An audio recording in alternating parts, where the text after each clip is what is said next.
BPK Insight hadir untuk mengajak kalian mengenal lebih dekat lewat cerita dan sudut pandang yang berbeda.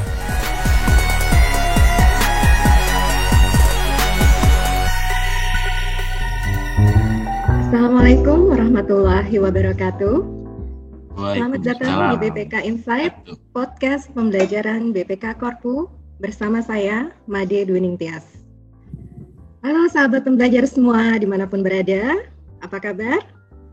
Semoga selalu dalam keadaan sehat ya, dan tetap bersemangat menjalani aktivitas kita sehari-hari. Sahabat pembelajar, untuk edisi BPK Insight kali ini adalah salah satu edisi yang spesial, di mana kita akan saling berbagi pengalaman dengan para narasumber kita mengenai pemeriksaan pengelolaan di bidang kehutanan. Sahabat pembelajar, untuk bulan Maret ini juga bertepatan loh dengan Hari Kehutanan Sedunia yang diperingati setiap tanggal 21 Maret. Hari Kehutanan Sedunia ini dicanangkan oleh PBB dengan tujuan untuk menyadarkan seluruh masyarakat tentang pentingnya menjaga kelestarian hutan bagi keberlangsungan seluruh makhluk hidup di bumi ini. Dan untuk kenapa kehutanan ini penting ya, sahabat pembelajar, izinkan saya berbagi beberapa fakta yang saya temukan nih di situs Organisasi Pangan dan Pertanian Sedunia atau FAO yang mengatakan bahwa hutan adalah rumah bagi sekitar 80% keanekaragaman hayati terestrial dunia dengan lebih dari 60.000 spesies pohon yang ada di hutan di seluruh dunia ini. Kemudian fakta yang kedua mengatakan bahwa sekitar 1,6 miliar orang atau penduduk dunia ini bergantung langsung pada hutan untuk kebutuhan makanan, tempat tinggal, energi, obat-obatan, dan pendapatan untuk kehidupan sehari-hari. Kemudian fakta yang ketiga, sahabat pembelajar, dunia kita ini kehilangan 10 juta hektar hutan setiap tahun. Sangat disayangkan ya. Dan 10 juta hektar hutan setiap tahun itu ternyata adalah seukuran dengan negara Islandia. Sahabat pembelajar tahu ya, negara Islandia itu negara kepulauan di Eropa sana, dan jumlah kehilangan hutan kita itu hampir serupa dengan ukuran negara Islandia. Dan kehilangan hutan itu menyumbang 12 hingga 20% dari emisi gas rumah kaca global yang tentunya sangat berkontribusi terhadap perubahan iklim dunia. Dan fakta yang keempat yang disebutkan dalam website FAO, bahwa degradasi lahan atau kerusakan lahan yang terjadi di dunia ini mencakup hampir 2 miliar hektar area kehutanan. Dan wilayah itu merupakan satu wilayah yang lebih luas dari wilayah Amerika Selatan.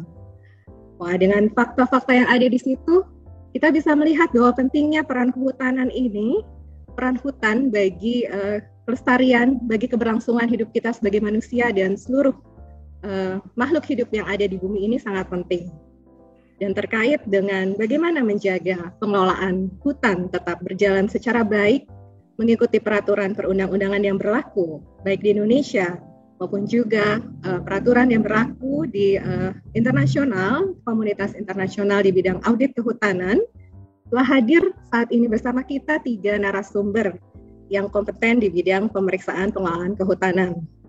Langsung saja kita sambut, kita sapa narasumber yang pertama. Ini adalah dengan Mbak Soli Syahrial.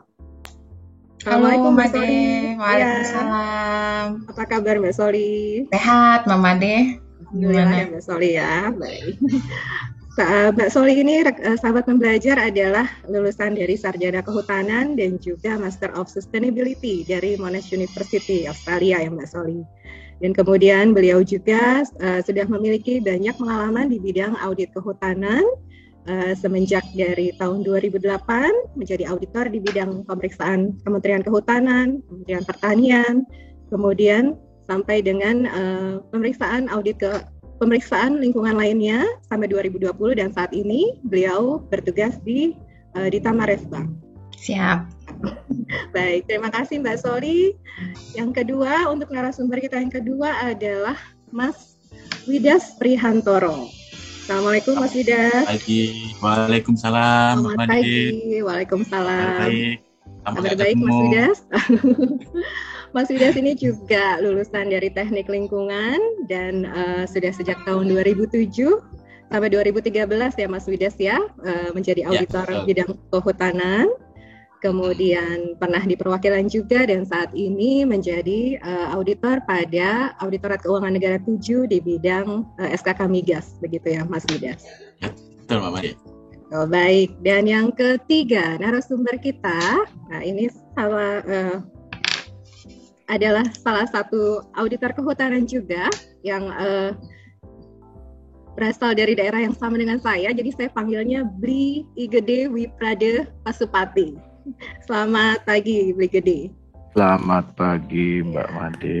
Apa kabar? Sehat.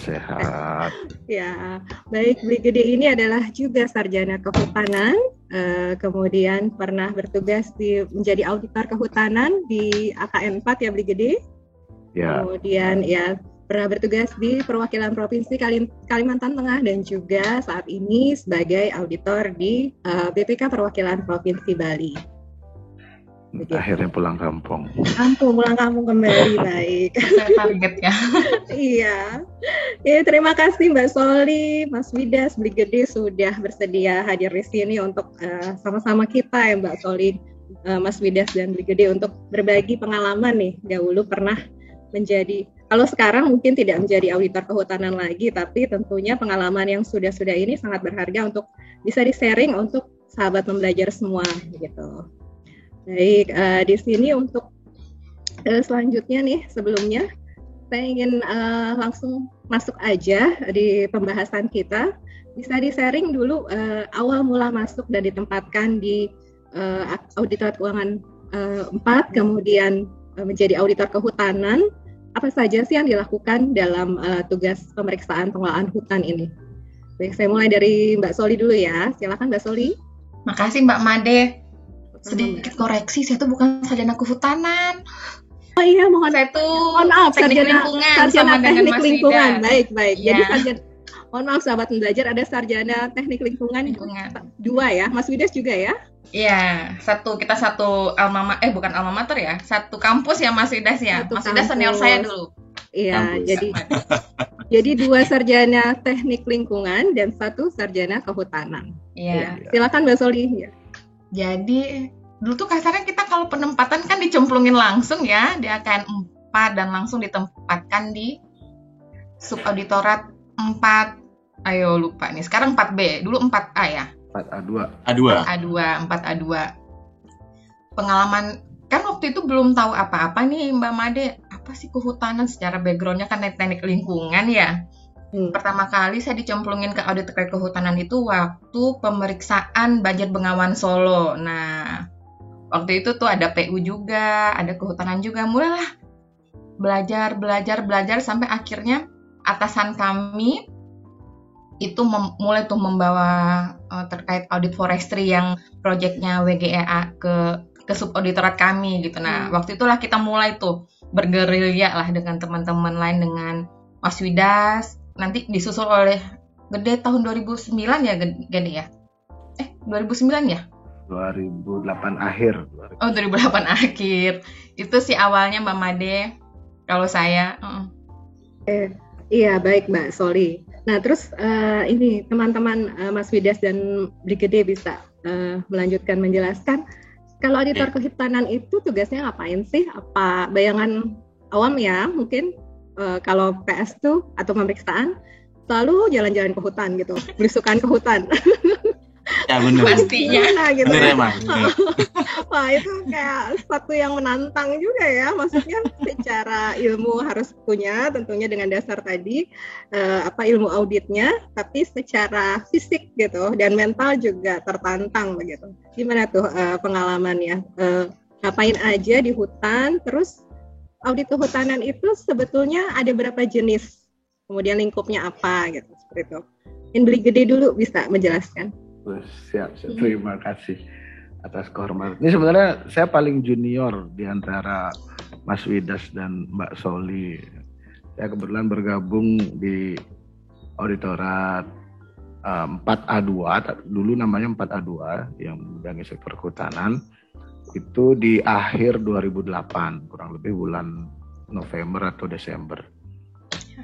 Tapi mulai penugasan 2009 jadinya. Nah, kalau pertanyaannya ngaudit hutan tuh jenis pemeriksaannya apa saja? Ya mungkin hampir sama dengan semua pemeriksaan di BPK, kembali ke 3 jenis itu, laporan keuangan, kinerja, kepatuhan, atau something special gitu lah, yang merupakan kombinasi. Karena kalau mungkin Mas Widas dan Mbak Soli juga bercerita nanti, ketika dulu kita namanya kinerja karena masih awal dulu, aromanya kan beda dengan kinerja sekarang gitu. Jadi masih kombinasi lah antara kinerja dengan kepatuhan gitu. Nah memang mungkin kita masih mencari bentuk juga waktu itu karena masih awal-awal ya. Apakah meriksanya masuk hutan? Ya karena objeknya di tengah hutan, ya otomatis kita pasti mau nggak mau masuk ke hutan gitu. Ya kebetulan karena saya sarjana kehutanan, ya memang dari zaman kuliah tugasnya memang masuk hutan gitu. Udah biasa ya Mak, beli gede ya? Iya, dulu prakteknya memang di tengah hutan. Cuma kan beda sudut pandang. Beda sudut pandangnya kalau saya dulu ketika praktikum itu di zaman kuliah, ya masuk hutan dengan baik itu melihat manajemennya, sisi silvikulturnya, atau sisi konservasinya. Kalau sekarang kan sisi auditnya. Sebagaimana peran negara, bagaimana negara menggunakan sumber daya yang digunakan dalam mengelola hutan di Indonesia, seperti itu mungkin. Ya, tapi kembali lagi, kalau dulu ada anekdot, kalau teman-teman yang meriksa PU itu pasti ketemu jalan. Kalau kita yang meriksa hutan pasti jauh dari jalan. Pasti nggak ada jalan di situ. Iya, jalan setapak adanya ya. Iya, malah kalau ada jalan itu udah indikasi temuan. Oh, indikasi apa? Ya karena kalau itu kawasan hutan dan tiba-tiba kita ke sana ada jalan, nah itu udah Mbak Soli paling seneng itu. Ada indikasi temuan, Mbak Made katanya. Oh iya, nah indikasi temuan. Kenapa di hutan kok ada jalan gitu ya? Iya. Oke, nanti kita bicara lebih lanjut soal temuan yang menarik nih yang pernah didapatkan oleh rekan-rekan sekalian.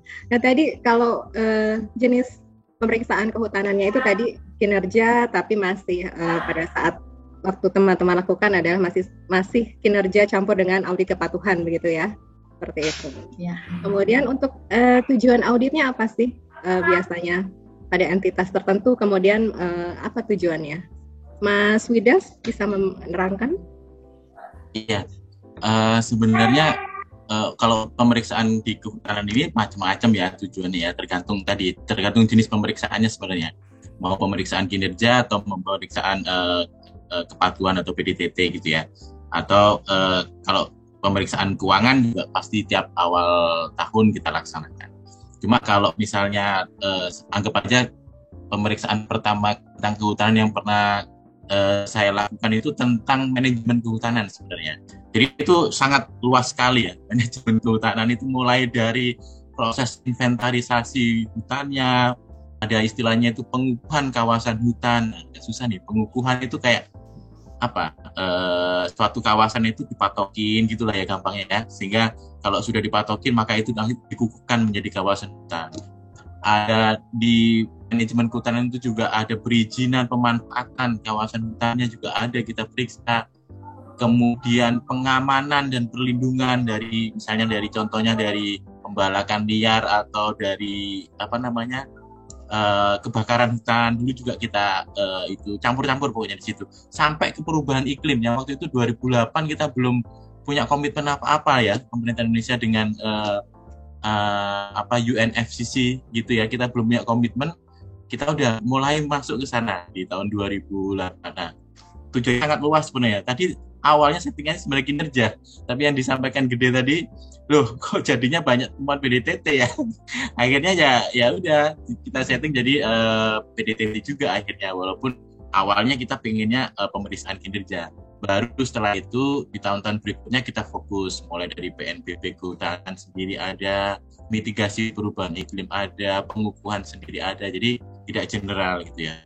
Nah di awal itulah, di manajemen kehutanan pemeriksaan awal itulah kita mulai menggunakan teknologi GIS ya, awal kita masuk ya, sorry ya, gede ya. Iya. Jadi kita mulai kenalkan coba meriksa hutan yang menggunakan teknologi apa sih, kira-kira teknologi apa yang bisa digunakan. Waktu itu ya masih kita belum, walaupun backgroundnya kita ada perpetaan dulu dia ya soalnya itu masih manual kan, belum pakai satelit-satelitan gitu loh. Pakai teodolit Mas Idas dulu kita. Pakai teodolit ya namanya. Kita coba kontaklah ke lapangan gitu ya. Kami punya inisiatif untuk gimana caranya nih kita memanfaatkan lapangan. Kita belajarlah sama lapangan. Ada diklat di Balai Diklat juga di Pusdiklat Jakarta. Kita mulai sama BPPT juga, kita mulai belajar. Awal-awalnya sih seperti itu, Pak Mani. Baik ya, Mas Widas. Jadi ini ibaratnya sambil menyelam minum air ya. Nyemplung gitu, Mbak Made. Lebih ke nyemplung nekat gitu. Oh, nyemplung nekat. Makanya kan kata Mas Widas tadi, ya manajemen hutan yang semuanya. Karena ya seperti kata Gede tadi, kita masih mencari pola ya. Makanya tahun-tahun berikutnya barulah kita bisa lebih spesifik. Itu pun spesifik mikirnya agak panjang ya Mas Widas, Gede ya. Ini bakal nemu apa kita gitu kan ya. Baik. Jadi dianggap ini rekan-rekan bertiga ini juga salah satu yang tentunya tidak mengesampingkan kinerja yang lain, tapi turut terlibat, bertiga ini rekan ini turut terlibat dalam meletakkan dasar-dasar untuk pemeriksaan kehutanan yang lebih berkembang untuk BPK begitu ya, seperti itu. Mudah-mudahan. Iya. Ya kemudian tadi tuh gimana sih ketika awal dapat penugasan, misalkan Mbak Soli dapat surat tugas penugasan pemeriksaan pengelolaan hutan di provinsi mana gitu. Terus apa yang pertama kali dilakukan Mbak Soli dan tim ini? Mungkin sama tahapannya seperti audit yang lain, tapi mungkin bisa dijelaskan ada perbedaan di mana atau bagaimana Mbak Soli? Silahkan. Jadi makasih Mbak Made. Jadi kalau menurut saya pribadi nih, yang paling sulit di audit kehutanan itu adalah memahami peraturannya Mbak Made. Karena peraturannya Masya Allah banyak banget. Teman-teman tuh sampai bikin satu Excel yang merunut peraturan dari tahun 99 ya, Undang-Undang 41 tahun 99, itu turunnya PP-nya apa aja, habis PP Permenhutnya apa aja. Karena habis itu, karena Kemenhut itu rutin berubah gitu ya. Jadi kami itu challenge-nya itu zaman itu juga susah mencari peraturan yang online, bukan ya? Mas Idas Gede ya?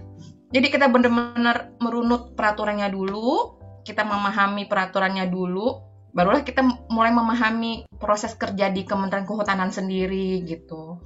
Itu yang paling susah Mbak Made. Mungkin Gede mungkin karena dia orang kehutanan, mungkin dia lebih familiar lah. More and less lebih familiar mungkin ya. Tapi mungkin dia jangan-jangan dia juga nggak sadar peraturannya sebanyak itu. Iya, karena itu mata kuliah tersendiri juga, kebijakan hutan kalau nggak salah itu, dan bukan mata kuliah favorit saya lah. Ya, sekarang terpaksa ya. Terpaksa harus kita pahami. Oh ternyata yang dimaksud dulu itu ini kan gitu. Memang pemahaman atas entitas kehutanan ini kalau secara teori dan sisi manajemennya mungkin saya punya keuntungan lah karena saya sudah pelajari di masa kuliah gitu kan. Tapi dari sisi peran negara, yaitu unsur kebijakannya itu tadi gitu, itu yang memang harus catch up bener gitu buat, karena kita seperti tadi kata Mbak Soli, bisa setiap tahun kebijakannya ada pembaruan gitu kan. Kadang hanya mengganti 2 pasal gitu. Nah, kalau kita nggak update itu kelewat. Nah, pas sudah diskusi temuan ya jadi agak ini juga kan, agak blunder juga jadinya karena kita kurang dalami. Jadi memang pemahaman atas peraturan yang berlaku itu termasuk ini termasuk sangat krusial lah kalau bagi saya ya, dan sesuatu yang benar-benar harus diperjuangkan untuk memahaminya. Termasuk memahami entitasnya, Mbak Made. Mungkin Mas Yusuf bisa cerita itu. Kalau kita pilih satu provinsi, kita harus ke kabupaten-kabupaten juga ya, mau nggak mau ya Mas Widas ya. Iya, makanya waktu di proses perencanaan penyusunan P2 maupun sebelum kita ke lapangan, atasan kita itu selalu menekankan ya, P2 itu harus dibikin sedetail mungkin. Kalau bisa anak baru pun, CPNS ataupun anak baru pun yang misalnya ditugaskan harus bisa gitu. Jadi dulu proses P2 justru harus matang ya di awal ya. Kita harus punya indikasi dulu, malahan kamu mau ke sana itu apa indikasinya gitu. Kalau nggak ada indikasi jangan sana gitu kan. Bahkan besok mau berangkat udah beli tiket, kadang-kadang masih dicari sama atasan, kamu ngapain ke lokasi itu gitu. Nah, kadang-kadang kita harus tunjukkan analisa, kadang-kadang ya menggunakan analisa JS itu sangat membantu ya. Pakai JS. Jadi kita Pak, kita tunjukkan, kita nanti ke sana mau lihat ini Pak gitu. Kadang-kadang analisanya bahkan pada saat pemeriksaan kita harus beli foto satelitnya gitu ya. Karena di lapan belum tersedia. Nah, kita harus yakinkan dulu kita nanti di sana ada temuan ini kira-kira gitu ya. Nah, kemudian setelah itu baru kita tunjukkan ke atasan kita, ini Pak, kira-kira temuannya seperti ini nanti. Oke, silakan beli, misalnya kalau harus beli foto satelitnya. Asal ada temuan ya, itu kuncinya. Nah, itu sebenarnya di perencanaan, di tahap perencanaan itu yang paling penting menurut kami kalau di kehutanan. Karena kalau sebelumnya kita nggak ada seperti itu, kita seperti apa ya, istilahnya, di hutan ya tersesat aja, diarahkan orang mana aja, nggak tahu gitu. Itu sih kalau ini.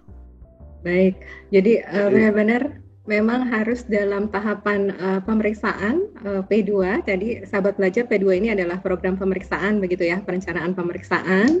Ini harus benar-benar divalidkan begitu ya, benar-benar oke lah gitu untuk dijalankan. Berikut juga dengan tadi alasan-alasan kepada atasan kenapa harus melakukan pemeriksaan pengelolaan kehutanan di provinsi apa dan objeknya seperti apa begitu. Dan tadi ini Mas Widas ini menyebut-nyebut teknologi yang membantu di bidang pemeriksaan pengelolaan kehutanan ya. Tadi GIS atau GPS atau apa? Nah itu apa tuh Mas? Sahabat membelajar di luar sana mungkin ada yang belum tahu gitu dan mungkin bisa terbantu. 1JP silahkan. Dengan teknologi itu gitu. Silahkan Mas Widas. Iya. Jadi wilayah kehutanan itu kan luas ya kita ya. Kita nggak mungkin ke suatu lokasi tanpa, kalau kita sekarang udah familiar pasti ya dengan GIS, dengan GPS, karena di gadget kita itu udah ada GPS dan lain gitu ya. GIS itu singkatan dari Geographical Information System. Jadi semacam kayak teknologi aja, aplikasi juga ada di software. Kita menggunakan banyak software gitu ya, baik yang berbayar maupun tidak berbayar. Nah, dengan aplikasi ini kita bisa analisa nih, ada foto satelit dari tahun berapa misalnya, ada time seriesnya gitu ya. Oh, hutan ini mulai ditebang dari tahun, kira-kira ada di penebangan atau ada kebakaran tahun 2007. Kita yang posisi meriksa di tahun 2008 atau 2009 kita udah tahu. Kita bisa lihat, oh di sini loh titik kebakarannya atau titik geologinya. Nah, siapa nih yang misalnya bertanggung jawab ya, yang punya konsesi di area itu misalnya gitu. Nah, itu contoh ini sih salah satu penggunaan GIS. Nah, karena kita keterbatasan data biasanya, dan untungnya kita punya kewenangan yang cukup luas BPK ini, kita bisa mintalah data itu ke entitas lain yang ada di Indonesia. Misalnya kita minta ke Lapan atau sekarang BRIN gitu ya.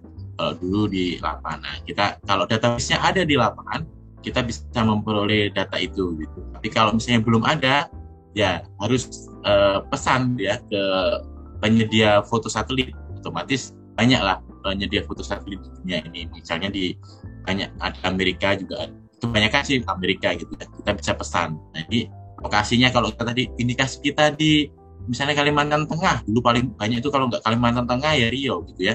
Nah udah kita fokuskan lokasi mana yang akan kita kita beli foto satelitnya, sehingga analisanya waktu ke lapangan itu kita tinggal cek fisik aja, udah nggak perlu apalagi ya istilahnya, tidak perlu muter-muter nyari titik lagi, tapi sudah ketahuan. Oh, jadi kalau misalnya nanti entitas kita, Pak, lokasinya di sana, enggak Pak, menurut data lokasinya di daerah sini, nah, itu kita bisa punya keuntungan di situ. Anda mungkin ditambahin soal ditambah. Ya, gitu. Kalau mungkin belum kebayang kali ya. Intinya kalau dulu itu GIS, sekarang kita lebih familiar dengan Google Maps, Google Earth gitu ya. Nah, itu sederhananya GIS lah seperti itu. Cuman dulu kita effortnya lumayan karena kita mulai dari nol ya.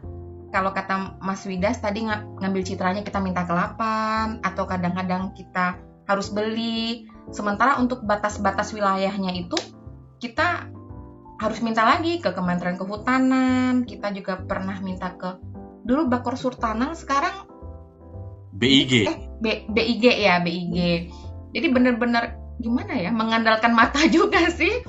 Benar-benar belajar dari pengalaman karena kita sama sekali belum pernah bekerja dengan tools itu gitu. Nah, kalau kita, makanya tadi kan nyambung dengan perencanaan yang dibilang Mas Widas tadi, diharapkan dengan menggunakan ini kita langsung mengklaster, gimana ya ngomongnya, langsung punya area yang langsung kita sasar gitu kalau kita mau ke lapangan. Nanti kalau kita udah punya sasaran, biasanya kita sebut poligonnya itu kita masukin ke GPS, ke alat kita untuk tracking, untuk menuju lokasi. Nanti kita nggak akan disasarin, insya Allah nggak akan disasarin gitu maksudnya. Karena kita tahu nih harusnya area ini lebih ke utara bukan ke barat nih Pak. Kita harus ke sana Pak. Jadi Bapak jangan muter-muterin kita gitu. Seperti itu Mbak Made. Iya. Gede juga ada pengalaman tuh kayaknya. Gambarannya mungkin. Iya, gimana Mas Debli? Kalau sekarang kita pakai Google Map nyari alamat orang, itu kan kita masukkan alamatnya, kemudian biarkan Google memandu kita belok kanan, belok kiri atau kemana. Nah, bayangkan kita mencari alamat itu seolah-olah tidak ada jalan gitu. Dia hanya garis lurus menuju lokasi itu. Jadi ya mungkin di kondisi di lapangan jalannya harus ada belok kanan, belok kiri dulu gitu. Tapi kalau di data GPS yang kita bawa, kita menunjukkan bahwa kita masih jauh atau masih di luar dari lokasi tersebut, ya kita minta didekatkan lagi. Kita minta, Pak, kurang maju atau kurang ke barat lagi gitu. Seperti itu. Karena kan kalau di lapangan biasanya ya banyak kondisi lah, entah disengaja atau tidak, yang nganterin kita kadang tidak di lokasi yang kita inginkan. Nah, kalau bayangkan kalau seandainya kita nggak bawa alat pandu seperti itu gitu. Ketika kita minta diantarkan ke hutan A gitu, kita diajak ke sebuah hutan dan dia bilang ini hutan A gitu kan, ya siapa yang tahu kan gitu. Bentuknya hampir sama gitu. Iya. Taunya pas sudah balik ke kantor ya, Get. Ya. Dianalisis. Ya. Salah posisi gitu ya. Disuruh balik lagi nanti ke sana kan. Iya. Pohonnya sama semua ya, Get. Oh, iya. Ada alamatnya soalnya. Baik, jadi tadi GIS itu adalah salah satu teknologi yang rekan-rekan gunakan ya di saat melakukan pemeriksaan pengelolaan kehutanan, yang sangat membantu sekali untuk dapat memetakan di posisi mana untuk akan dilakukan pemeriksaan seperti itu ya. Istilahnya jangan jadi lost in the jungle nanti.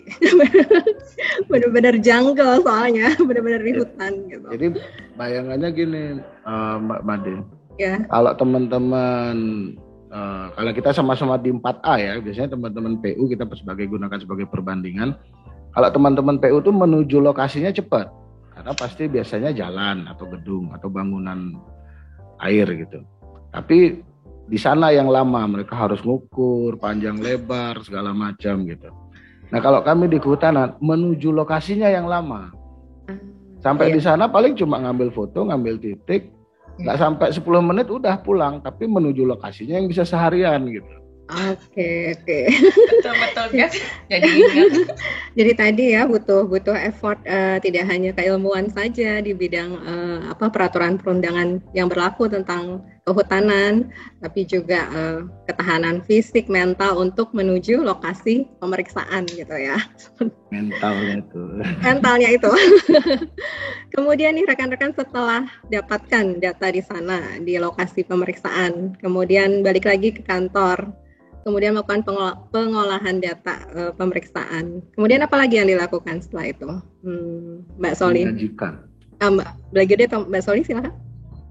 Silakan, Get. Ya, ini keahliannya Soli sama Mas Widas. Menyajikan dan menyusun laporannya pasti, Pak. Termasuk konfirmasi, Mbak Made. Kita mau gimana ya? Kita kan mengambil titik seperti kata Gede tadi. Kan titik itu kita masukkan ke dokumen pemeriksaan alias berita acara pemeriksaan fisik lah ya biasanya.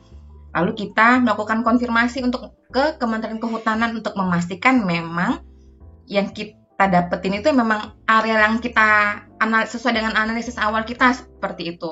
Misalnya nih hutan lindung nih seharusnya misalnya ya. Ternyata kok udah jadi kebun. Nah, kita memastikan lagi ke bagian planologi dulu namanya. Kita memastikan lagi ke planologi sana untuk mendapatkan pernyataan mereka bahwa lokasi yang kita datangi dan yang kita ambil titiknya itu memanglah hutan lindung seperti itu. Barulah tuh mulai tuh ngolah data tuh gede tuh jagoannya Mbak Made.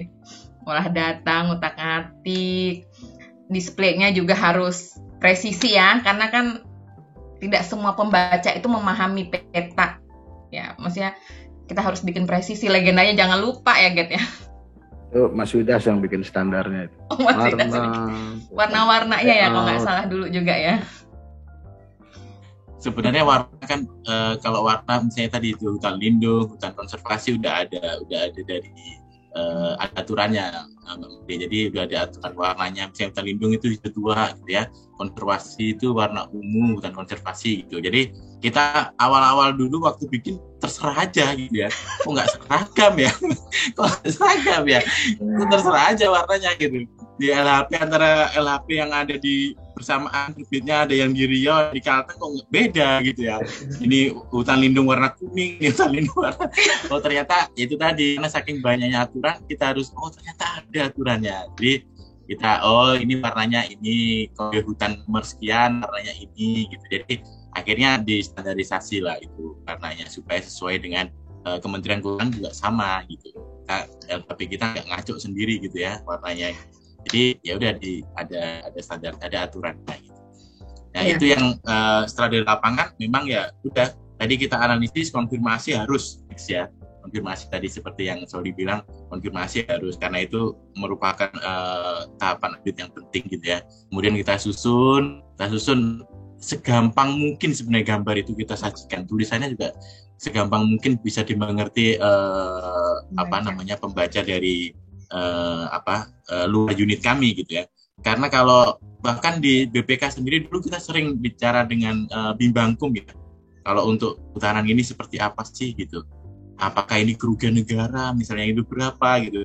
Ya agak ada gap lah di situ ya. Kita harus menjelaskan gimana kerugian negara dari sektor lingkungan itu seperti apa. Dulu awal-awal kita harus menjelaskan itu karena asumsi kerugian negara ya sama itu ya, nyata dan pasti. Sementara kerugian lingkungan baru prediksi gitu kan, baru estimasi.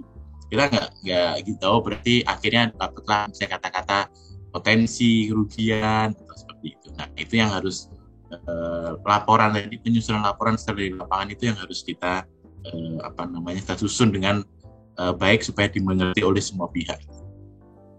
Baik, terima kasih Mas Widas. Kemudian dari pengalaman audit kehutanan dari rekan-rekan semua ini, masalah-masalah apa yang ditemukan dalam pengelolaan kehutanan oleh entitas terkait? Kan kalau masyarakat yang umum yang paling seru soal ceritakan. Apa yang paling seru?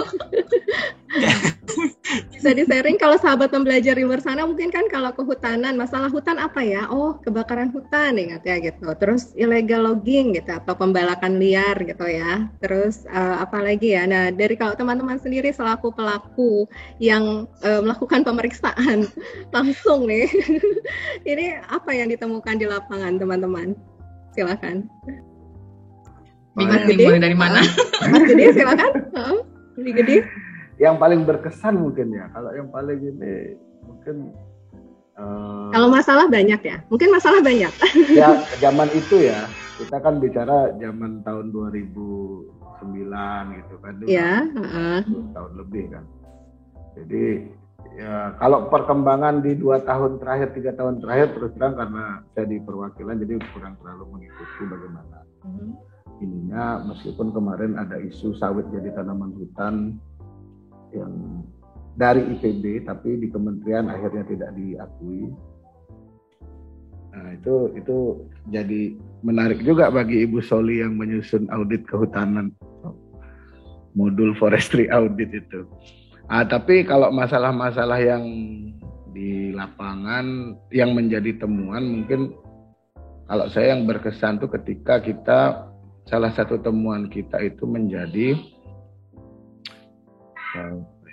jadi ada perusahaan yang memprotes ke BPK karena mereka tidak bisa berjualan di negara tujuan karena negara di sana melihat bahwa perusahaan tersebut telah melakukan illegal logging, dan itu dibaca dari LHP kita seperti itu. Itu kalau nggak salah bukan temuan saya, pasti itu temuannya Ibu Soli kayaknya. Jadi dampaknya bisa sampai sejauh itu juga gitu ya? Zaman itu ya. Zaman itu ya. Mungkin diharapkan di masa sekarang ini sudah ada improvement baik dari peraturan maupun juga teknologi. Tapi kalau berbicara pada masa-masa rekan-rekan bertiga melakukan pemeriksaan, itu impact-nya dari pemeriksaan BPK cukup besar begitu ya, terhadap tadi ada orang yang komplain bahwa jadi tidak bisa berjualan di area tertentu itu. Ya, kemudian dari ya mungkin Mbak Soli yang bisa bercerita lebih banyak. Mbak Soli dan Mas Widas ada sharing temuan yang menarik begitu atau permasalahan yang masih sampai teringat sampai saat ini? Waduh, saat melakukan pemeriksaan kehutanan menemukan ini gitu. Silahkan Mbak Soli. Soli dulu aja. Soli dulu. Apa ya? Jadi ada satu lah, maksudnya saya merasa itu masih PR. Karena waktu itu kita nggak tahu tuh nama perusahaannya apa, kita nggak bisa mengidentifikasi perusahaannya, kita cuma tahu lokasinya dan membuktikan bahwa memang itu adalah hutan produksi terbatas saat itu dan sudah ada kebun, tapi nggak ada izin usaha perkebunannya. Seperti itu, Bu Made. Mbak Made ya, aku jadi Bu Made. Nah, jadi waktu itu kita benar-benar based on GIS lah. Kita lihat tutupan, terus kita liatin, amatin kok. Ini kok polanya pola kebun seperti itu kan. Terus kita ke kabupaten, kita minta izin usaha apa? HGU ya, HGU. Kita tanya HGU, kita minta IUP. Kok di sana nggak ada seperti itu kan? Entah secara administrasi nggak rapi, entah bagaimana. Akhirnya berbekal GPS dan output dari GIS itu kita ke sana tuh nekat. Di sana tuh syukurnya nggak ada penjaga Mbak Made. Kita udah masuk aja kan. Pokoknya kita gitu, masuk ngambil titik. Udah diliatin tuh sama orang kantor sekitar sana. Cuman kita nggak disamperin syukurnya. Nah, akhirnya ternyata itu sampai 10.000 hektar ya. Itu tuh di kebun sawit di HPT. Cuma memang in the end kita tidak bisa menyimpulkan itu perusahaan siapa. Seperti jadi kayak apa ya? Dulu itu rekomendasinya untuk menelusuri lah. Dinas terkait untuk menelusuri itu izinnya bagaimana seperti itu. Karena kan harusnya kalau itu HPT tidak bisa langsung jadi kebun kan, harus diturunkan grade-nya dulu menjadi HP seperti itu atau dilepaskan. Lebih dilepaskan ya Get ya? Atau diturunkan ke HP? Turunkan dulu kan. Diturunkan. Diturunkan ke HP baru dilepaskan seperti itu. Baru bisa dijadiin kebun. Tahap ya. Nah, itu berkesan itu Bu Made. Karena ya itu nggak nemu siapa mereka. Iya. Jadi masih tanda tanya untuk pribadi ya Mbak Soli ya. Iya, tanda tanya untuk pribadi. Laporan itu sudah selesai, nanti rekomendasi dan berikutnya tindak lanjut ya urusan berikutnya begitu ya. Cuma pengalaman yang masih berbekas nggak final gitu. Ya, karena masih penasaran dalam hati gitu kan. Oke. Kemudian Mas Widas gimana nih Mas Widas, ada pengalamannya? Hampir sama kayak Gede tadi sih sebenarnya. Jadi ini temuan ini menurut saya berkesan karena sampai ke arbitrase internasional ya. Jadi waktu itu temuannya terkait tumpang tindih penggunaan kawasan hutan lah ya. Jadi antara ada perusahaan A sama perusahaan B tumpang tindih ya. Nah, misalnya perusahaan A ini yang perusahaan yang legal gitu. Nah, perusahaan B ini perusahaan yang tidak resmi gitu ya, tidak di temuan kita itu ada indikasi pemalsuan surat izin usaha pertambangan. Jadi ternyata perusahaan B ini dibelilah sama perusahaan internasional gitu ya, perusahaan Inggris gitu, perusahaan internasional. Nah, pada saat perusahaan B yang tadi nggak resmi ini yang diindikasikan palsu itu sudah dibeli sama perusahaan internasional, dan perusahaan internasional itu membawa barang alat-alat untuk eksploitasi maupun eksplorasi, saya lupa, ternyata nggak bisa gitu kan, mereka nggak bisa. Akhirnya menuntutlah pemerintah Indonesia dituntut sekitar 1,2 miliar atau kalau dikurskan 20 triliunan gitu ya dari tahun 2010. Nah, baru keputusannya itu di 2019 kalau nggak salah. Jadi Indonesia akhirnya menang gitu di 2019. Alhamdulillah ya menang. Jadi bangganya itu sebenarnya salah satu LHP kita. Kemudian mungkin juga temuan saya pribadi gitu ya, temuan yang menginisiasi awal temuan saya gitu. Jadi dipakai untuk sebagai salah satu bukti gitu ya, salah satu bukti LHP kita, salah satu bukti ke arbitrase internasional gitu, dan bersyukurnya kita menang gitu ya. Bagi kami ya bangga juga ya kita bisa ini berperan gitu ya. Akhirnya ya sudah tuntutan itu kita gugur gitu ya, nggak jadi mengeluarkan uang negara, nggak jadi keluar sebesar 20 triliun gitu ya. Syukurlah, itu menurut saya yang padahal semuanya simpel-simpel aja sebenarnya. Ini nggak ada cek ke lapangan sebenarnya, cuma dari atas analisa JS aja, SKA dengan SKB dicocokkan, kok tumpang tindih gitu. Akhirnya konfirmasi ke penerbit SK, nggak ditemukan SK ini, jadi indikasi palsu. Kalau konfirmasi ke bupati, saya nggak pernah tanda tangan nih gitu. Ya udah, lapangannya karena belum ada lapangan, posisi belum eksploitasi ya, jadi masih permukaan lahannya ya masih hutan gitu, nggak ada belum dibuka kawasan hutan. Iya. Baik, wah menarik sekali ini Mas Widas tadi temuannya, pemeriksaan membuktikan bahwa hasil pemeriksaan BPK ini tidak hanya untuk menjaga pengelolaan keuangan negara di bidang audit kehutanan, tapi juga bisa membantu pemerintah kita ya, entitas kita di Indonesia ini menjaga hak hutan Indonesia. Bahkan sudah dibuktikan dengan tadi di pengadilan internasional kita menang karena memang sudah ada bukti-bukti yang kuat dan juga salah satunya ditunjang oleh hasil pemeriksaan BPK seperti itu. Ya. Dan kemudian berarti kalau dikaitkan dengan pemeriksaan BPK sejauh yang rekan-rekan ketahui, berarti dalam pemeriksaan pengelolaan kehutanan ini sudah memeriksa apa saja nih untuk BPK ini? Sudah ada pemeriksaan pengelolaan kehutanan di bidang apa gitu spesifiknya? Silahkan, Beli Gede. Kalau yang pernah gitu ya, yang diketahui kan ketika di masih di AKN 4 itu PNBP gitu kan, PNBP sektor kehutanan, terus pengukuhan kawasan, terus kalau nggak salah sempat juga kita reboisasi ya. Reboisasi, pokoknya waktu itu ada reboisasi mangrove.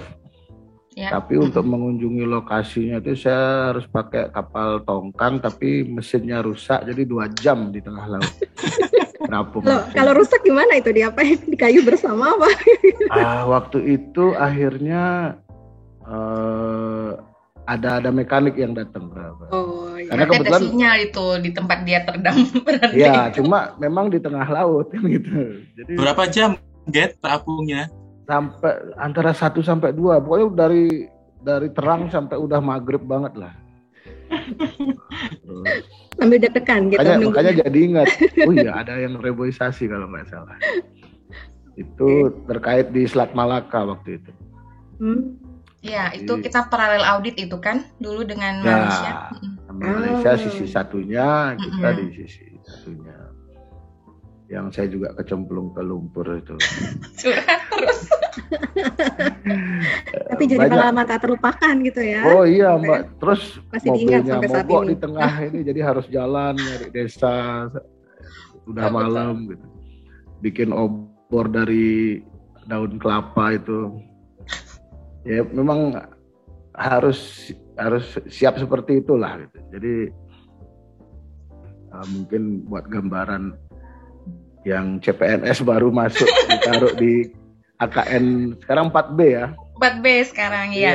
KL Kementerian Lingkungan Hidup dan Kehutanan. Ketika cek fisik di kehutanan jangan hanya bawa dokumen papan jalan aja, itu peralatan survival juga harus disiapkan di tas. Jangan lupa bawa permen bawa. Nah, untuk apa itu permen? Kenapa? Oh itu sumber energi Mbak. Karena kita nggak tahu berapa lama kita nanti kejebak kan. Jadi permen kalau ada coklat, gula kan ya, seperti pendaki gunung gitu ya, bau ya, coklat. Itu harus benar-benar siap itu. Nah itu waktu di 4. Waktu di perwakilan Kalteng pernah meriksa kebakaran hutan. Jadi kalau di Bali nggak ada hutan, yang ada kebun semua, taman. Ada mangrove lah di Bali mah. Ya, itu kan taman, objek wisata juga. Semua objek wisata kalau di Bali. Baik, jadi, kalau tadi, maaf saya tanyakan tadi Brigadir tadi sebut kebakaran hutan nih, pemeriksaan kebakaran hutan. Kemudian rekomendasi BPK apa Brigadir terhadap hasil temuan di sana terkait kebakaran hutan? Kira-kira mungkin yang masih ya, saya ingat saya ya, intinya mereka di sisi waktu itu salah satu kelemahannya itu adalah mekanisme monitoring yang kita permasalahkan. Salah satunya daerah, waktu itu kan daerah masih punya kewenangan kabupaten. Ketika setelah kami kasih rekomendasi, kewenangannya dipindah ke provinsi. Nah itu agak bingung juga nanti penyelesaiannya seperti apa. Tapi harusnya masih ada dinas lingkungan hidup, jadi masih bisa. Pemetaan termasuk jadi salah satu daerah rawan kebakaran itu kan ketika gambutnya itu agak tebal. Terutama kita bicara di kondisi di Kalimantan ya. Iya. Sedangkan daerah sendiri yang kebetulan yang saya periksa waktu itu adalah Sampit, Kota Waringin Timur, mereka nggak punya peta kawasan gambut, sehingga izin yang diterbitkan itu yang beresiko dengan bermain api malah bisa jadi berada di kawasan gambut dalam. Nah itu kan resikonya lebih besar lagi. Itu kita mulai dari situ dulu sih, bahwa mereka harus punya itu, monitoring penerbitan izinnya dari situ, langkah awalnya itu. Kemudian dari sisi pengamanan ya melakukan ya hal-hal inilah. Karena sebenarnya kalau di lapangan secara sukarela warga itu banyak yang siap. Kalau di Kalteng itu istilahnya BPK, Badan Pemadam Kebakaran. Tapi BPK, itu Badan Pemadam Kebakaran ya? Iya, kalau bukan Badan Pemeriksa Keuangan. Bukan. Kalau kita ngomong BPK di sana dikiranya kita badan pemadam nanti. Tapi gitu. itu bukan kedinasan resmi ya. Ya. Jadi lebih seperti volunteer dari masyarakat. Seperti firefighter gitu. Iya, firefighter volunteer tapi. Kearifan lokal. Jadi mereka karena kondisi di sana sih. Jadi ketika kebakaran tuh tiba-tiba ada aja nanti datang satu bawa pakai pickup dengan mesin pompa biasa gitu.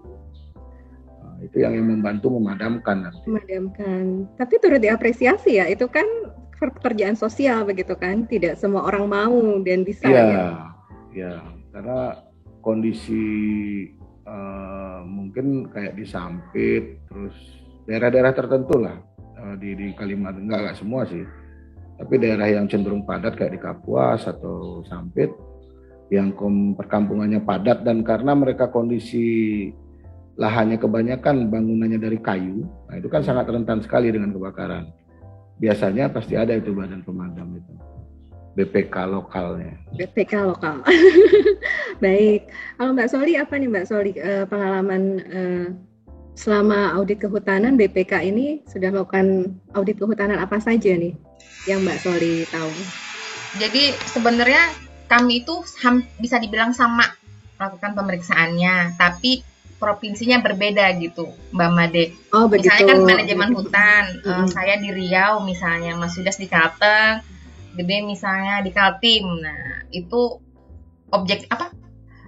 topiknya sama, tujuan auditnya sama, tapi objeknya itu berbeda. Berbeda. Iya, baik, ya. objeknya berbeda. Jadi Cuman yang agak beda mungkin saya dulu itu ada yang saya bilang tadi banjir Solo itu kita fokus ke reboisasi lahannya.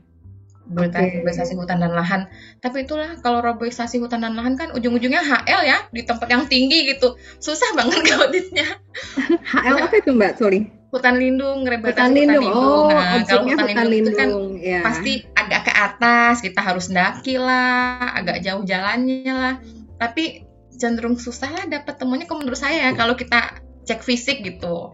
Paling ujung-ujungnya by dokumen saja. Oke, karena medannya itu susah gitu ya. Susah, iya. Dijangkau, saya pernah naik hutan lindung Gunung Lawu Selatan. Oh, lumayan Mbak Made. Lumayan keplesetnya. Pernah ketemu ini binatang apa gitu di hutan lindung kan banyak binatang ya? Alhamdulillah enggak. Pernah dengar suaranya aja tapi ketemu enggak. Alhamdulillah. Suara apa? Harimau? Suara harimau. Tapi kalau orang hutan pernah. Oke. Iya. Lumayan dapat pengalaman ya. Kan? Hah? Ada yang pernah nabrak buaya kan? Bukan kami tapi ada. Nabrak buaya. Untuk buayanya nggak nabrak balik ya Mas? Baik, ya ini kan jadi kayak adventurer juga ya, jadi kayak petualang juga gitu ketika melakukan audit pemeriksaan pengelolaan kehutanan ini.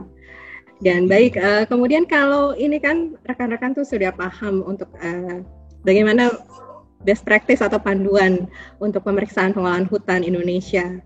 Kemudian saya juga dapat data nih bahwa rekan-rekan di sini juga aktif dalam mengikuti training atau pelatihan dan juga bahkan menjadi trainer atau pengajar di pelatihan internasional bidang pemeriksaan kehutanan yang pernah dilakukan oleh BPK, yaitu Badan Diklat BPK, mulai dari tahun 2014 sampai 2019 ketika BPK saat itu juga sekaligus menjadi ketua dan sekretariat dari Intosai Working Group on Environmental Audit atau WGEA.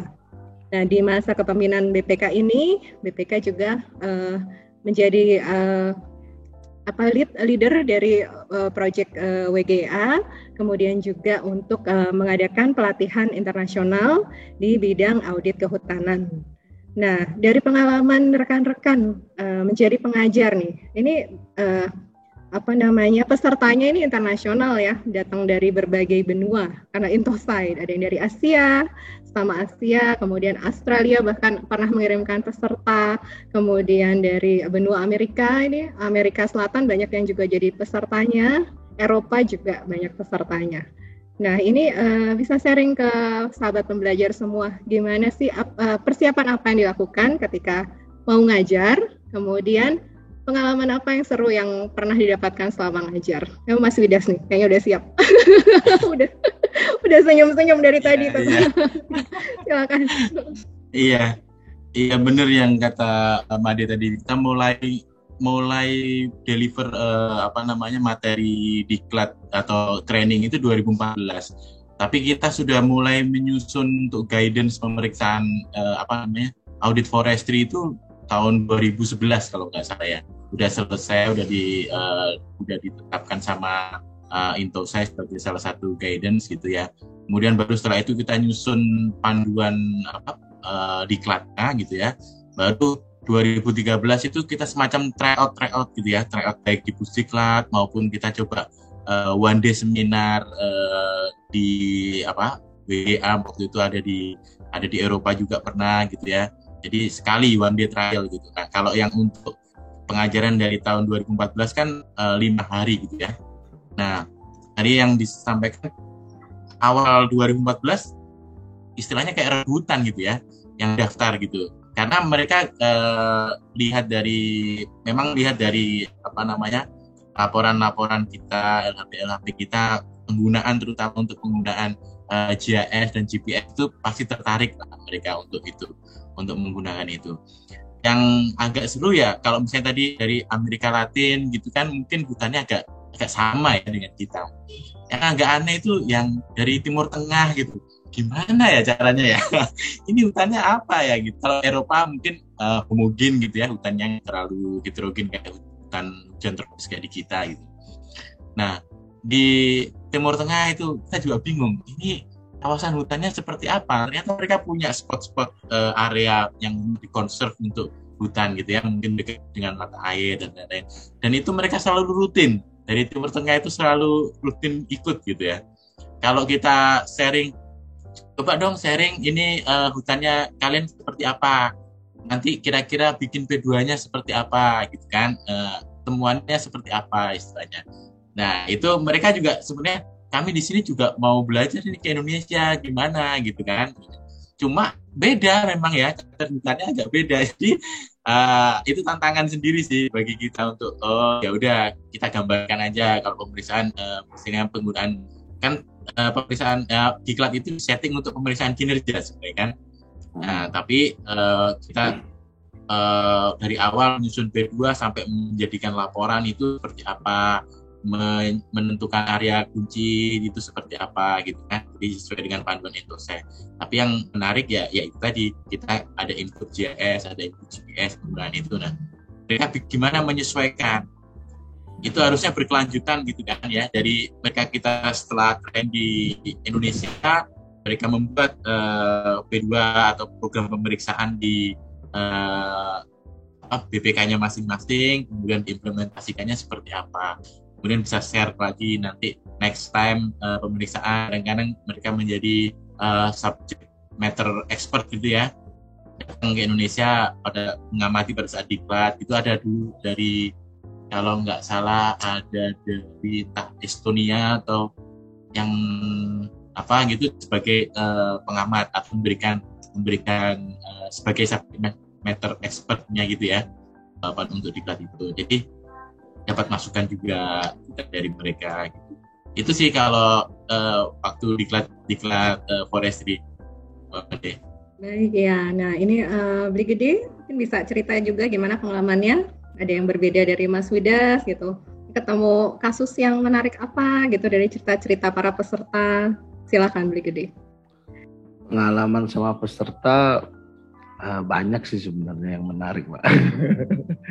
Tapi yang jelas seingat saya dalam kita mengembangkan kita kan dalam proses memberikan diklat dan segala macam kita juga belajar gitu. Karena kita belajar dari kasus-kasus peserta cerita, akhirnya itu memperkaya yang biasanya kita masukkan ke sesi berikutnya dalam artian pelaksanaan tahun depan. Termasuk juga ketika kita awal mengembangkan diklat di forestry, kita menggunakan GPS. Software yang kita gunakan apa gitu, itu sudah agak berubah sebenarnya semakin dari tahun ke tahun. Makanya kita biasanya selalu ada update sebelum pelaksanaan diklatnya lagi gitu. Anggaplah pelaksanaan diklat di bulan September, itu biasanya mulai dari bulan April sudah mulai ada update studi kasusnya sehingga lebih relevan. Kemudian saya biasanya kebagian di panduan-panduan untuk penggunaan alatnya, penggunaan software gitu. Karena dulu kita awal-awal kan masih menggunakan ArcGIS ya, ArcGIS 9.3 kalau nggak salah. Tapi karena terkendala terkait masalah lisensi dan biaya untuk berlangganannya, dan kebetulan peserta kita kan juga banyak dari negara Afrika ya, yang kemungkinan mereka untuk lisensi agak keberatan. Nah, kita kembangkan lebih banyak ke open source jadinya. Jadi pakai QGIS, kemudian untuk GPS-nya di Android itu ada GPS esensial gitu. Karena perkembangan teknologi juga, yang dulu kita harus pakai GPS handheld terpisah.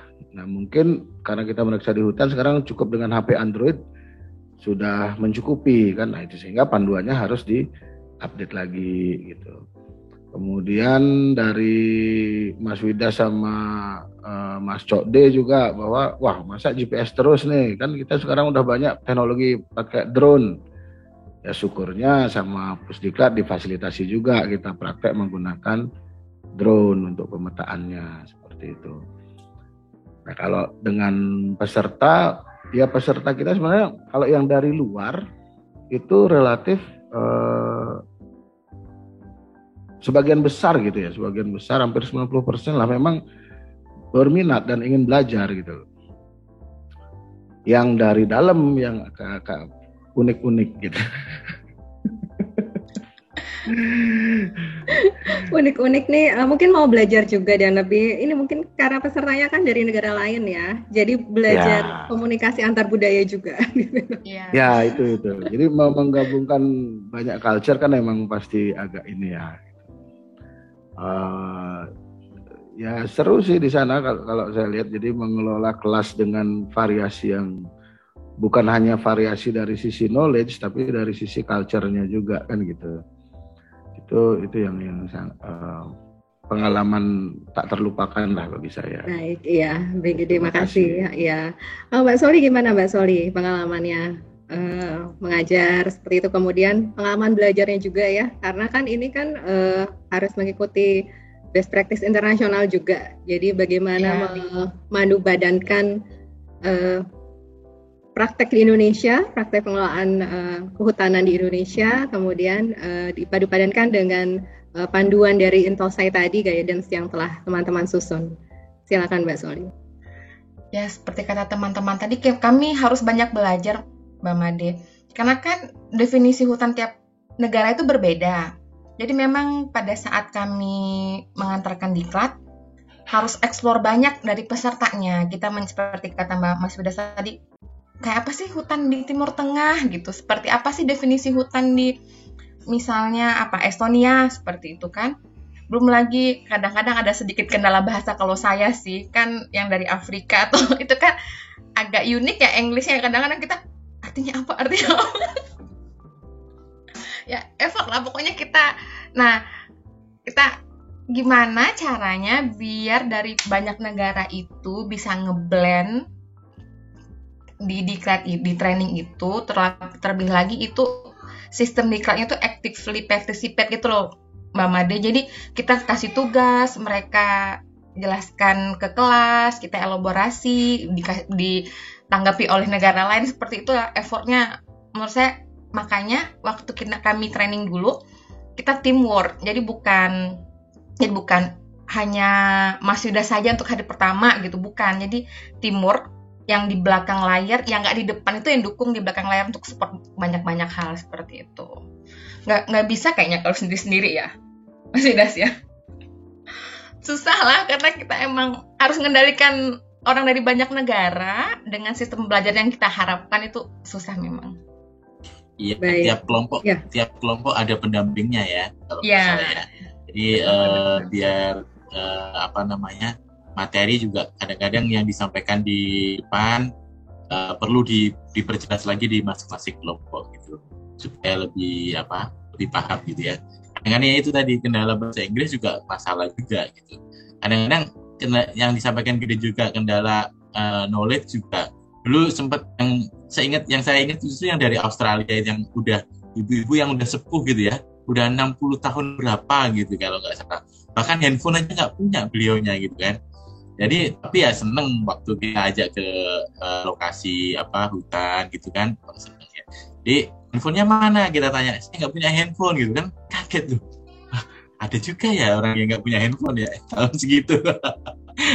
Itu kendala juga salah satu, tapi ya terus memang didampingi gitu kan. Tim pengajar kan nggak cuma bertiga, ada beberapa gitu, banyak gitu. Jadi pas ke lapangan juga didampingin, tiap kelompok ada gitu. Baik ya Mas Yudas, jadi banyak dinamikanya juga ya untuk ketika menjadi pengajar untuk kelas internasional ini gitu kan. Dari yang memang harus menyamakan persepsi tentang kehutanan di masing-masing negara tuh seperti apa gitu.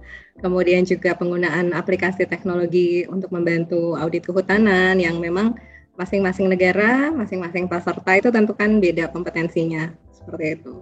Dan kalau pengalaman dari rekan-rekan melihat panduan yang ada di international best practices yang disusun oleh WGA dengan pelaksanaan di dalam negeri di Indonesia sendiri pada saat itu ya, ini bagaimana? Memang Indonesia atau BPK ini sudah cukup update terhadap panduan dari pengelolaan audit, pemeriksaan audit kehutanan ini sudah cukup update atau masih butuh improvement dibandingkan dengan panduan yang ada di dunia internasional? Silahkan Mbak Soli. Segede udah ketawa itu sebagai ahli orang kehutanan tuh, Mbak Made. Yang tahu Refbang ini Mbak, kalau ada infonya Mbak. Iya, sekarang Mbak Soli di Refbang ya berarti ya. Yang pasti Mbak Made, kita itu nyusun itu berkiblat ke ITTO. Ya, ITTO itu yang hutan tropis ya, gede ya. Apa sih istilahnya itu? Pokoknya International Tropical Timber. Nah, mereka itu udah mempunyai konsep yang lumayan udah komprehensif ya terkait pengelolaan hutan di negara tropis. Nah, memang kita kemarin banyak elaborasinya di diskusi-diskusi yang ada di ITTO seperti itu. Memang namanya juga hutan tropis sangat berbeda dengan hutan yang bukan tropis ya. Tapi cukup lah Mbak Made, karena memang hutan yang paling kompleks itu mungkin memang hutan yang tropis gitu.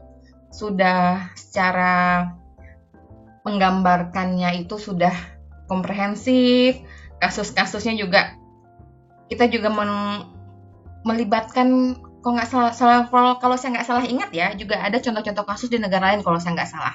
Tapi memang dominannya dari Indonesia memang, karena memang tropis. Nah seperti itu. Perlu ditingkatkan nggak Gede? Ada yang perlu dielaborasi nggak? Yang pasti perlu dielaborasi dengan teknologi zaman sekarang mungkin ya. Zaman sekarang dan peraturan terkini gitu ya. Iya, seperti itu. Baik. Oh ya. Iya, silakan Beli Gede. Ya lebih terutama ke teknologi sih Mbak. Kalau saya ya concernnya ya. Karena kalau kita bicara peraturan praktek internasional apalagi dengan SDGs ini kan banyak negara yang mulai menyesuaikan gitu ya. Jadi setiap negara mungkin harus inilah menyesuaikan lah. Dengan terkait panduan kita sendiri sebenarnya kan dibuatnya agak terbuka juga gitu. Kita memberikan framework aja, pola pikir, pola kerja. Nah, masalah peraturan ketentuannya itu berubah ya otomatis kalau prosesnya yang sama diikuti harapannya tetap menghasilkan sesuatu yang bermanfaat kan gitu. Yang jelas tapi kalau dulu kita nyusun panduan forest ini kan tahun 2010-an ya, disahkan 2011 dengan teknologi zaman itu gitu. Apalagi kayak sekarang kan kita contohlah di Indonesia kita ada satu data. Permainan big data juga sebenarnya sangat menarik kalau digabungkan ke sana gitu. Perizinan, kalau dulu kita belum ada JDIH kan, zaman sekarang sudah ada JDIH, jadi bisa disambungkan langsung ke sana gitu. Seperti tadi di awal-awal kata Mbak Soli, kita cari peraturan tuh setengah mati gitu. Jadi udah kayak mendapatkan harta karun kalau dapat peraturan, ternyata Permenhub nomor sekian tuh ini gitu kan. Ternyata sudah direvisi gitu ya kan. Nah iya. Nah sedangkan kalau sekarang di JDIH itu kan lumayan lengkap lah sudah gitu kan. Udah bisa dijadikan acuan. Dulu kalau nggak salah sampai Mbak Prima itu punya satu harddisk khusus dia untuk menampung peraturannya gitu. Karena saya ingat awal-awal saya selalu diomelin karena nggak baca itu semua gitu. Ya, jadi untuk saat ini BPK sudah ya namanya mengikuti perkembangan zaman ya. Kita harus improve terus kemampuan diri sebagai auditor, kemampuan organisasi di dalam teknologi dan juga untuk segala panduan yang berlaku, baik panduan di dalam negeri maupun juga panduan internasional begitu ya. Nah, kemudian tadi dikaitkan dengan hutan hujan tropis nih, Mbak Soli tadi sempat bilang ada hutan tropis begitu ya Mbak Soli ya. Ini saya menginfokan ke sahabat pembelajar bahwa Indonesia sendiri ini adalah merupakan hutan tropis terbesar urutan ketiga yang menjadi paru-paru dunia setelah Brazil dan Republik Demokrat Kongo. Di sini ada faktanya hutan tropis Indonesia selain itu juga memiliki hutan mangrove yang terluas di dunia dan diperkirakan mencapai 4,25 juta hektar luasnya. Dan berdasarkan pada data Kementerian Lingkungan Hidup dan Kehutanan Indonesia, luas Indonesia pada tahun 2019 adalah mencapai 94,1 juta hektar atau 50,1% dari total daratan pada di 2019 ini. Jadi memang besar ya hutan Indonesia ini ya rekan-rekan ya, dengan segala potensinya yang sangat mensupport untuk kehidupan manusia dan makhluk di bumi ini, dan juga dengan segala kompleksitas permasalahannya. Kemudian untuk dilihat dari segi kehutanan dari SDGs nih, ini kan sekarang lagi eranya SDGs. Untuk rekan-rekan melihat bahwa kehutanan ini menjadi salah satu bagian yang penting juga untuk bisa menyupport untuk bagaimana tercapainya sustainability atau keberlangsungan hidup begitu di planet bumi. Mas Widas bisa menambahkan? Silahkan. Iya, kalau dikaitkan dengan SDGs tadi gede singgung ya. Dulu di panduan di guidance audit forestry itu juga sebenarnya walaupun belum ada SDGs, dulu kita udah 3 pilar itu, lingkungan, ekonomi, dan sosial itu sudah kita kaitkan. Contoh-contoh case kita itu pada saat pengajaran diklat itu, misalnya kita ke lapangan, coba hari ini misalnya contohnya dulu kita seringnya ke Gunung Pancar ya, Gunung Pancar di Sentul itu. Kita di situ ada konservasi. Saya pernah ikutan ke sana. Pernah ya? Pernah ikut. Itu selalu kita ini, ekonominya ada nggak, sisi ekonomi dari Gunung Pancar, sisi sosialnya ada nggak dari Gunung Pancar, dan tentu sisi lingkungannya ada nggak dari Gunung Pancar. Nah, itu selalu case yang selalu kita sampaikan ya. Nah, kita walaupun di guidance-nya belum kita update menyebut nama SDGs, tapi di sektor pada saat diklat mulai di 2016 kalau nggak salah itu kita sudah masukkan istilah-istilah SDGs itu supaya lebih menarik gitu ya. Karena bagaimanapun juga ya hutan ini kalau mau dikaitkan dengan SDGs, linkage-nya paling banyak di antara sektor lain ya. Di 17 goals misalnya semua kehutanan paling justru yang paling besar mempengaruhi goals yang lain gitu ya. Nah itulah kenapa pentingnya hutan ini, makanya pasti akan menjadi salah satu agenda yang penting di SDGs gitu. Selain mungkin energi gitu ya. Jadi hutan itu pasti menjadi isu yang sangat menarik di semua sejak dari MDGs maupun sampai mungkin SDGs nanti selesai, bahkan berikutnya mungkin ada di SDGs yang lain di 2031 sektor kehutanan paling penting gitu ya. Terutama di Indonesia misalnya dari tadi gambut misalnya. Gambut ini kalau terbakar ya pasti emisi karbon kita sangat besar gitu ya. Nah itu sangat mempengaruhi pencapaian SDGs kita. Itu yang menjadi fokus-fokus tadi yang Gede contohkan, jangan sembarangan kita ngasih izin kalau nggak tahu lokasinya.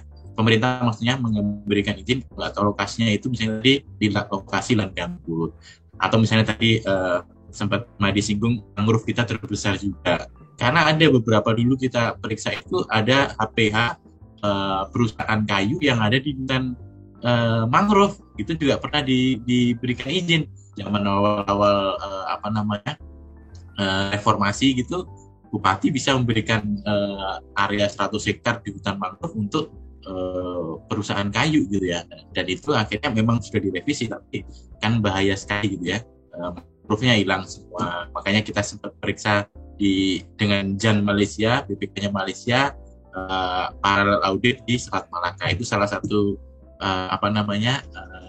salah satu latar belakangnya adalah itu pemberian izin di hutan mangrove sebenarnya. Nah, Makanya itu pentingnya kita sektor kehutanan ini di baik nanti mulai dari SDGs nanti mungkin setelah SDGs masih menjadi hal yang penting gitu ya. Itu sih menurut saya. Baik ya, baik, terima kasih Mas Widas. Ada tambahan mungkin dari Mbak Soli dan Beli Gede? Sebelum kita sampai pada pembahasan terakhir, kita menutup acara ini. Sahabat pembelajar, sejak tadi kita sudah banyak mendengar tentang bagaimana bagaimana pemeriksaan pengelolaan kehutanan dijalankan oleh rekan-rekan dari Auditorat 4 pada saat itu. Jadi melakukan pemeriksaan pengelolaan kehutanan mulai dari bagaimana menentukan program pemeriksaan, kemudian memastikan teknologi yang digunakan, memastikan titik objek yang dilihat begitu ya, yang diperiksa, sampai dengan menyajikan data hasil dari pemeriksaan. Ini sangat bermanfaat buat kita semua, tidak hanya untuk kita dalam melakukan pemeriksaan pengelolaan kehutanan, tapi juga untuk hal-hal yang lainnya di bidang bagaimana kelestarian hutan Indonesia khususnya dan kelestarian hutan dunia terus berlanjut. Silakan Mbak Soli, Beli Gede atau Mas Widas sebelum menutup podcast kita kali ini, apakah ada tambahan? Gimana Mas Widas, Gede? Ya, harapannya ini karena kebetulan meskipun sebenarnya masih ada rekan-rekan kami yang di 4B ya, yang membidangi sektor kehutanan, cuma karena kesibukan agak jarang bersilaturahmi, apalagi dengan kondisi COVID sekarang gitu. Tapi harapannya ya ke depan semakin mantap lah. Tapi kalau saya dengar di 3 tahun terakhir sempat dengar memang sudah jauh lebih maju dari yang kami lakukan gitu loh. Sudah jauh lebih baik gitu. Ya harapannya lebih semakin mantap lagi karena memang seperti kata Mas Widas tadi, sektor kehutanan itu kan sebenarnya apalagi bagi saya yang lulusan di sarjana kehutanan, yaitu paling penting gitu. Ya dan tentu tidak hanya di AKN 4 gitu. Mudah-mudahan di perwakilan juga bisa mengambil peran karena kan di provinsi sebenarnya ada peran juga pemerintah provinsi terhadap pengelolaan hutan di daerahnya masing-masing.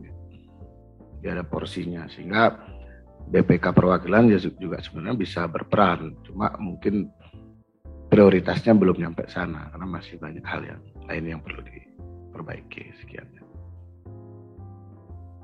Iya, terima kasih Beli Gede. Ada Mas Widas, Mbak Soli, ada harapan lainnya? Silahkan. Kalau saya sih mungkin ini ya Mbak, meriksa kehutanan itu seru gitu ya, seru. Jadi tantangan sendiri. Cuma memang apalagi buat teman-teman yang masih jiwa petualangannya itu masih membara gitu ya, pasti seneng lah. Kita ke macam-macam tempat yang indah-indah, Taman Nasional dan lain-lain, ke Taman Nasional. Jadi ke Taman Nasional Taman Nasional Komodo, Rinjani, gitu, macam-macam. Objek-objek yang kita audit itu objek yang menjadi tempat pariwisata dan indah gitu ya. Tapi jangan lupa juga bahwa memang pada saat kita meminta ke lokasi tertentu, kadang-kadang akses terbatas ya. Kita nggak bisa memaksa, safety tetap harus kita pentingkan juga gitu. Jadi kadang-kadang memang ada lokasi yang memang nggak bisa ditempuh. Makanya kita harus siapkan alternatif lah gitu. Misalnya kita nggak bisa ke lokasi A, kita harus ke lokasi B gitu. Jadi kita juga nggak bisa memaksa, kita harus koordinasi dengan entitas kita, safety-nya seperti apa. Karena kita nggak tahu tadi ketemu binatang apa gitu kan. Pernah kalau ke lokasi kemudian ada ini balik juga gitu, nggak sampai juga gitu kan. Padahal udah diingatkan gitu kan sama entitas kita, Pak itu nggak bisa diakses karena ABC gitu kan. Nah kadang-kadang ya itu yang harus mungkin bagi teman-teman pemeriksa, kita harus safety tetap harus kita utamakan juga walaupun semangat gitu ya gitu. Baik, ya ini jadi harus semangat tadi ya, sebagai auditor kehutanan nih harus semangat. Kalau yang masih muda-muda yang baru masuk BPK nih dibandingkan kita mungkin harusnya lebih jangan semangat sebut lagi umur yang pasti lagi betul, karena faktor usianya masih muda, masih bisa melakukan pemeriksaan fisik dengan baik gitu ya, bisa dan pokoknya jiwa petualangnya itu masih tinggi gitu. Ya, Mbak Soli, ada harapan ke depan atau pesan-pesan? Silakan. Cuman ini terakhir ya Bu Made ya. Kita dari tadi belum membahas itu definisi hutan, bedanya dengan kawasan hutan. Oh ya, para pendengar mungkin ada yang silakan. Jadi di Indonesia itu ada istilah kawasan hutan. Kawasan hutan itu tidak berarti hutan.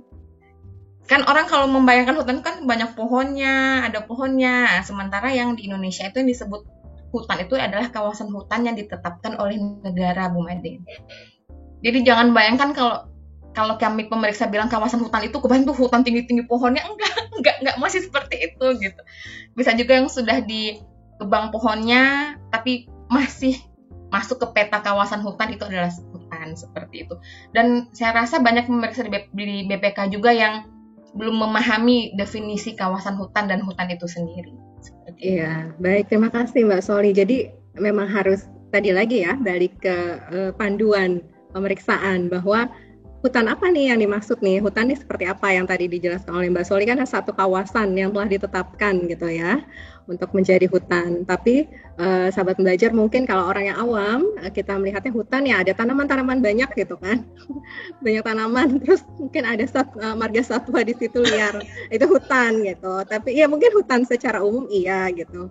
Tapi hutan yang menjadi objek dari pemeriksaan BPK yang ada dalam undang-undang itu mungkin harus disamakan dulu persepsinya hutan yang seperti apa gitu ya Mbak Soli ya. Ya baik.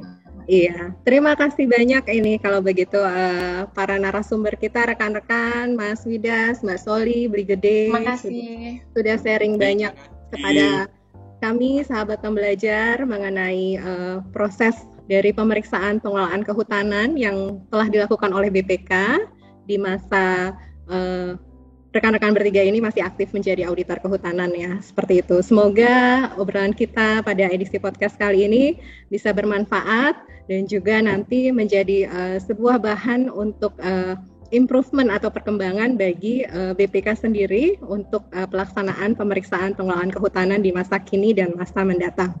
Terima kasih sekali lagi Mbak Soli, Mas Widas, Brigade untuk waktunya. Dan kita nanti ya kedepannya jangan kapok jika kami undang kembali dalam podcast Insight. Baik. Terima kasih juga sahabat pembelajar telah mengikuti podcast kami kali ini dari awal hingga selesai. Semoga dapat menjadi sesuatu yang bermanfaat bagi sahabat pembelajar dan kita semua. Nantikan episode BPK Insight berikutnya. Terima kasih. Salam BPK Korpru. Wassalamualaikum warahmatullahi wabarakatuh. Waalaikumsalam.